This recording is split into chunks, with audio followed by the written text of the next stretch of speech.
مامۆستا کورد دەبێژن جلکا خۆ ji avê derdixe. ev pendêmey Kurdî ser zimanê bav û kalê me hatine gotin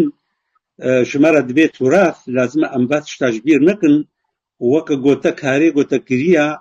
karekî gelekî pîroz e em feqîrê vî karê hene lazim e ev tiştê hene di nav me Kurda de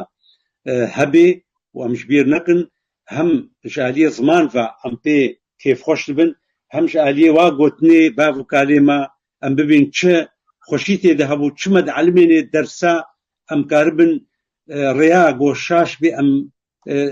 gorî wa gotinê wa peyvê got gotin wa pendên got gotin em pê rastbûna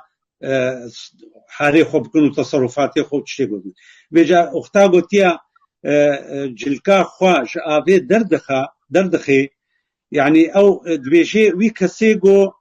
karibê xwe xilas kê ji muşkilekê ji musîbetekê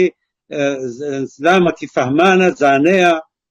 bîra dinyayê dibê kete tengayîkê wê xwe zû jê derdixe. Bêje dibêje cilka xwe ji avê derdixe yani nehêle dimêne bi avê de mêne di avê de fetisê ew zû xwe derdixe xwe jê xilas dike bi aqilê xwe bi zekaa xwe bi zanebûna xwe karibê xwe ji wî tiştî derdixe heta ev gotin hatiye gotin kerem bike.